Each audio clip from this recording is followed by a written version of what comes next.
Hello boys and girls, today I'm going to show you how to use the information from your graphic organizer to transfer it to your rough draft so that you can make revisions and to make a well-polished 5-paragraph essay.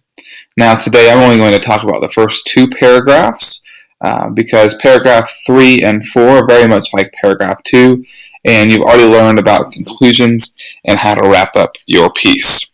Now, on my graphic organizer over here, I have typed my information, and I know you have a paper copy that you've written all your information on, all your ideas onto your roadmap to help you. And I also have a Google Docs sheet up that I'm going to be typing my rough draft onto. You may be using your notebook. Either way, it'll look very similar, just one is on a computer and one is not. Now, the first thing on my rough draft sheet that I want to do is I want to include my title and the author's name. I'm the author, so that'll be my name.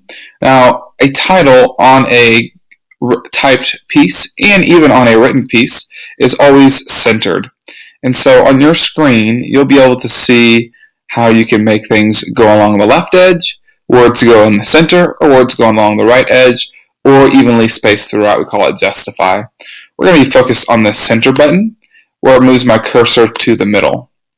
Now, remember we talked about making a catchy title for our piece, and so my catchy title is going to be The Great Gateway, because I'm talking about why Missouri was considered the gateway to the West. So that's going to be my title. I'm going to make my title just a little bit bigger than the rest of my text, and I'm also going to underline it because we underline our titles in writing. And I'm going to hit the Enter key one time. Keep it centered, but take the underline off and make my text just a little bit smaller to put by Mr. Tombaugh.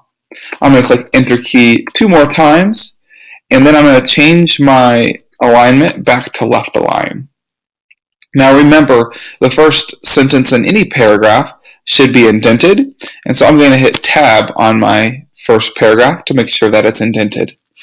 In my graphic organizer, I've already typed up kind of what I thought I would want my first paragraph to sound like, because I chose that I was going to use the hook of setting the scene for my reader. And the way I set the scene is I said, today we know Missouri for the Royals, Tigers, and Cardinals. But nearly 400 years ago, it was full of wildlife and home to Native Americans. Now, just for time, I'm going to copy and paste the rest of what I put in there. I know you'll have to type this in, and that'll be okay. I know you can do it. I've got to change my formatting here to become unbolded and underlined. I also put many people have come to and left Missouri over time, but Native Americans and Europeans have settled and set out from Missouri, making the state the gateway to the West. Now that last sentence was my topic sentence. You notice I mentioned Native Americans, I mentioned Europeans, and I mentioned people leaving the state, making it the gateway to the West. Those are going to be my 3 body paragraphs. Now in paragraph 2, it stated that Missouri before Europeans arrived. We really wanted to know about the people before the Europeans came to Missouri. Europeans came to Missouri in 1673, but prior to that were inhabited by Native Americans. Now, I should have probably put some of those numbers inside my graphic organizer, like 1673. To answer the question that I had on the left, it said what types of people lived in Missouri before Europeans. and until 1673 the Native Americans did.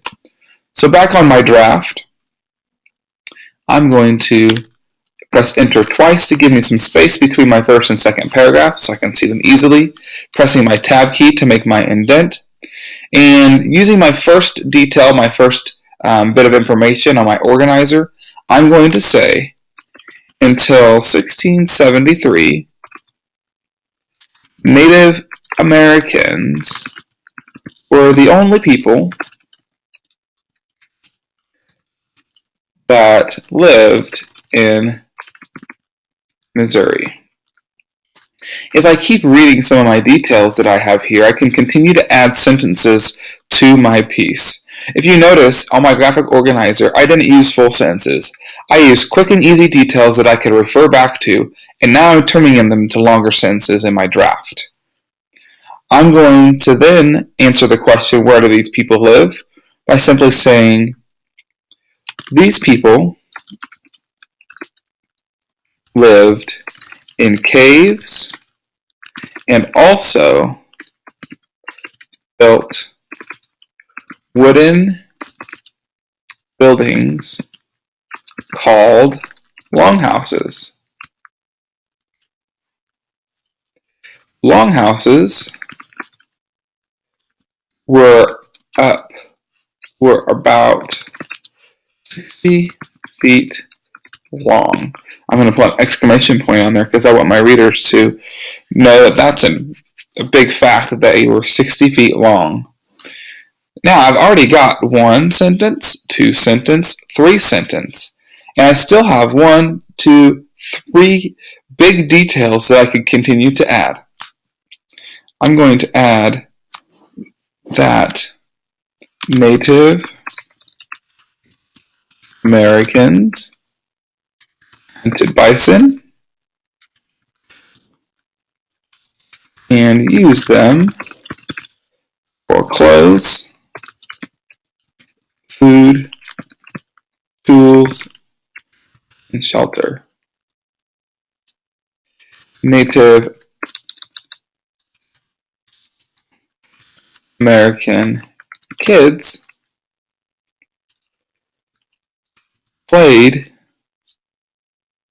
many games that they created, such as the ball and triangle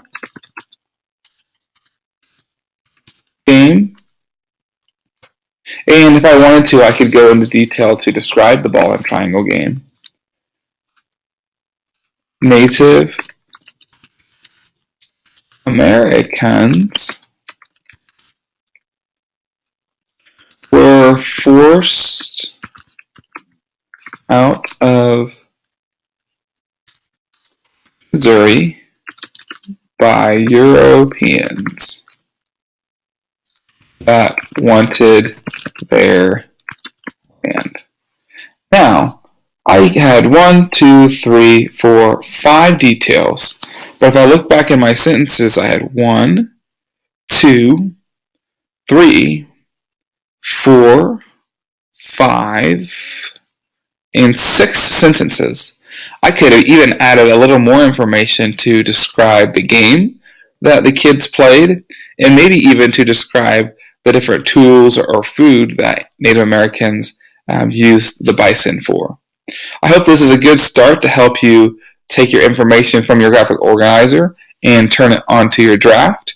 I hope you can get it done today or tomorrow. Good luck, and I will see you next time.